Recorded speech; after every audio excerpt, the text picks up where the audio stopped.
सभी लोगों को जय माता दी।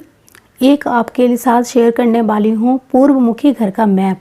तो पूर्वमुखी घर का ये मैप आप देख रहे हो। इस मैप को जब हमने वास्तु के अनुसार ग्रिड किया तो यहाँ पर हमने इसका मुख्य द्वार बनाया जो कि इंद्र और जयंत के पद पर है।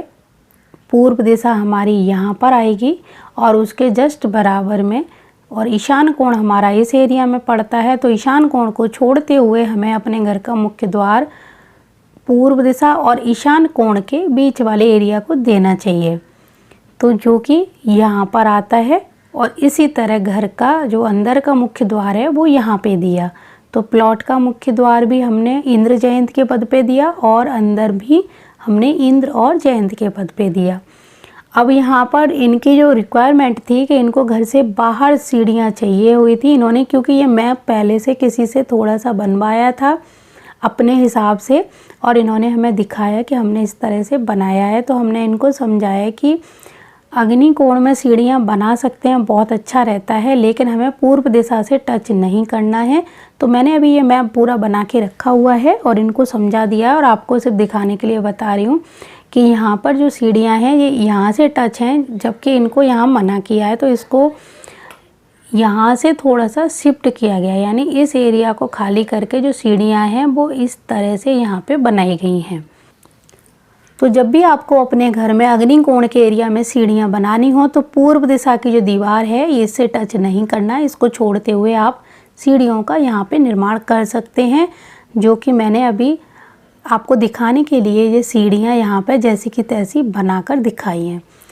अब हम जैसे ही घर के अंदर प्रवेश करेंगे तो घर के अंदर जाने के लिए ये मुख्य द्वार होता है और इस मुख्य द्वार के बराबर में यहाँ पर हमारा अग्नि कोण पड़ता है। तो अग्नि कोण में रसोई घर है और एक बड़ी सी विंडो हवा के लिए, और हमारा ये ब्रह्म स्थान खाली है।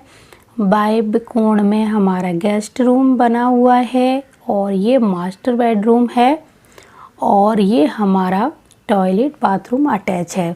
छोटे से प्लॉट पर एक अच्छे से घर का निर्माण किया गया है वास्तु के अनुसार, क्योंकि इन्हें अपने घर में छत के ऊपर कमरे बनाकर किराएदारों को रखना है। तो इसीलिए इन्होंने जो सीढ़ियाँ हैं वो बाहर दी हैं और इनके पास ये काफ़ी स्पेस है जहाँ पर ये अपना गार्डन बना सकते हैं।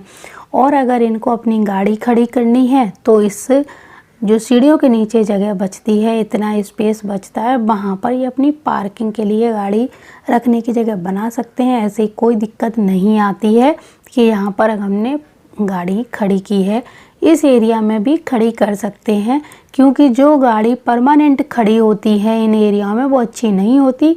जो साइकिल, कार या स्कूटर या बाइक जो चलती रहती है लगातार निरंतर उसका उपयोग होता रहता है, वो यहाँ पर खड़ी कर सकते हैं। किसी भी चीज़ को लगातार महीनों सालों तक जंग लगी चीज़ों को यहाँ पर ना छोड़ें कबाड़े की तरह। यानी कहने का मतलब है ये है कि स्टोर रूम ना बनाएं इन जगहों को। यहाँ पर जो चीज़ अपनी चलती रहेगी, यूज़ होती रहेगी, वो चीज़ रख सकते हैं, उससे कोई वास्तु दोष उत्पन्न नहीं होता है। अब जैसे कि ये बेडरूम है, इसमें वेंटिलेशन के लिए और इसमें भी वेंटिलेशन के लिए पीछे खिड़कियाँ लगी हुई हैं। तो यहाँ पर आपको छोटी छोटी खिड़कियाँ ज़रूर लगवानी चाहिए और छोटे छोटे रोशनदान जब घर में होते हैं तो वास्तु दोष भी दूर रहते हैं। कोई भी घर अच्छा तभी बनता है जब उसमें हवा की उचित व्यवस्था हो। धूप आना ज़रूरी है, क्योंकि घर में यहाँ पर ब्रह्म नाभि होती है और ब्रह्म स्थान को जो ऊर्जा है वो तभी मिलती है जब चारों तरफ से घर में हवा और धूप की व्यवस्था हो। तो यहाँ से बहुत अच्छी सुबह की धूप घर के अंदर जाएगी और यहाँ से पूरा वेंटिलेशन घर है, दोनों तरफ से हवा की और धूप की उचित व्यवस्था है। तो आप देखोगे कि जब पॉजिटिव एनर्जी यहाँ से होके दूषित एनर्जी को लेते हुए बाहर निकलेगी तो ये घर वास्तु दोषों से दूर रहेगा। तो आप इस तरह से बना सकते हैं अपना पूर्वमुखी घर। यहाँ पर बस आपको देखना है यहाँ सेंटर में खड़े होके कि आपके घर में इंद्र और जयंत का पद यहाँ पर आ रहा है या फिर इधर आ रहा है या फिर इधर आ रहा है। जहाँ पर भी इंद्र और जयंत का पद आए वहाँ पर ही घर का मुख्य द्वार बनाना चाहिए। और जैसे कि घर और प्लॉट के मुख्य द्वार अलग अलग डिग्री, अलग अलग सेंटर से लिए जाएंगे, क्योंकि ये हमारा पूरा प्लॉट है।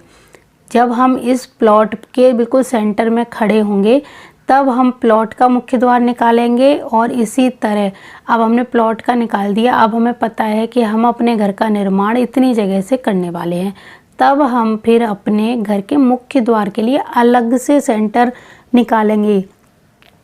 तब हमारा ब्रह्म स्थान इधर आ जाएगा और फिर यहाँ से पूरे घर का मैप चेक करेंगे। बहुत सारे लोग ये गलतियाँ करते हैं कि पूरे घर को यहाँ से देख लेते हैं, जबकि हमें अपने घर का निर्माण एरिया अलग देखना चाहिए और प्लॉट के एरिया को अलग देखना चाहिए, क्योंकि दोनों के ब्रह्म स्थान में अंतर आ जाता है अगर हम स्पेस छोड़कर घर बना रहे हैं। तो अगर हम घर का निर्माण यहाँ से ही कर रहे हैं तब तो हमारा यहाँ से ही देखा जाएगा। तो सेंटर लेने के लिए आपको पहले प्लॉट का सेंटर लेंगे तो इस तरह से लेंगे, और जब हम घर का सेंटर लेंगे तो हम सिर्फ उतने ही एरिया का सेंटर लेंगे जितने में हम घर का निर्माण कर रहे हैं। तो इस तरह ये सेंटर यहाँ पर आएगा। तो ये होती है एक टेक्निक, जब हम घर का निर्माण करते हैं तो प्लॉट का सेंटर किस तरह से लेना चाहिए और घर के अंदर का किस तरह से। अगर आपने भी कोई मैप बनवाया हुआ है किसी से और आपको लगता है कि आपके मैप में कोई कमियां हैं, तो आप हमारे जो पेज के ऊपर नंबर है या हमारे YouTube चैनल के ऊपर जो फ़ोन नंबर दिया गया है वहां पर व्हाट्सअप करके अपने मैप को दिखा सकते हैं। हमारी एडमिन जो टीम है हर समय सक्रिय रहती है, वो आपके कमेंट को ज़रूर पिक करेगी और शीघ्र ही आपको एक उचित आंसर दिया जाएगा।